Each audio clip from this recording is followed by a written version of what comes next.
मंडळी, कोल्हापूरच्या उद्यमनगराची गोष्ट मी याच्या आधी तुम्हाला सांगितली होती. आता त्यातलीच अजून एक कहाणी आज मी तुम्हाला सांगणार आहे.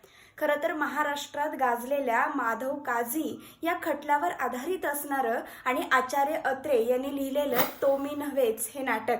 खरं तर या नाटकाचे जवळपास 190 प्रयोग हे पूर्ण झाले होते. या नाटकामध्ये मुख्य भूमिका साकारली होती ती प्रभाकर पणशीकर यांनी. या नाटकामध्ये साक्षी पुराव्याचे काही सीन होते. आता हे सीन दाखवत असताना थोडासा फ्लॅशबॅक दाखवला तर हे नाटक अजून रंगतदार होईल असं पणशीकरांना वाटलं आणि त्यातूनच त्यांना फिरत्या रंगमंचाची संकल्पना सुचली. त्यानुसार त्यांनी चोर बाजारामध्ये जाऊन भंगाराचं साहित्य गोळा करून एक मॉडेल सुद्धा तयार केलं. पण त्यांना हवा तसा फिरता रंगमंच अर्थात पोर्टेबल स्टेज काही तयार करून मिळत नव्हता.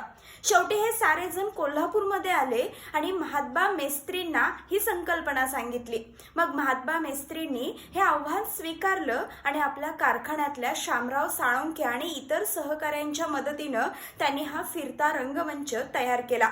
आता या रंगमंचावरचा तो मी नव्हेच या नाटकाचा पहिला प्रयोग हा कोल्हापूरमध्येच भरवण्याचं ठरवण्यात आलं. मग खासबागेतल्या राजाराम कॉलेजच्या मैदानावर 7 फेब्रुवारी 1965 रोजी या नाटकाचा 191वा आणि फिरत्या रंगमंचावरचा पहिला प्रयोग भरवण्यात आला. लोकांची प्रचंड गर्दी, जवळपास 25,000हून अधिक लोक हे नाटक पाहण्यासाठी आले होते. यावेळेला या फिरत्या रंगमंचाकडं साळुंखे आणि नाडकर्णी तसेच इतर सहकारी हे अगदी डोळ्यात तेल घालून लक्ष देऊन होते.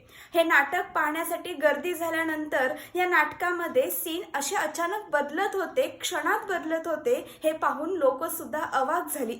लोकांचा हा प्रतिसाद पाहून आचार्य अत्रे प्रचंड खुश झाले आणि त्यांनी 15 फेब्रुवारी 1965 रोजी मराठा या दैनिकामध्ये महात्बा मेस्त्रींना यंत्रमहर्षी ही पदवी बहाल केली आणि हे नाव महाराष्ट्राच्या कानाकोपऱ्यापर्यंत नेऊन पोहोचवलं.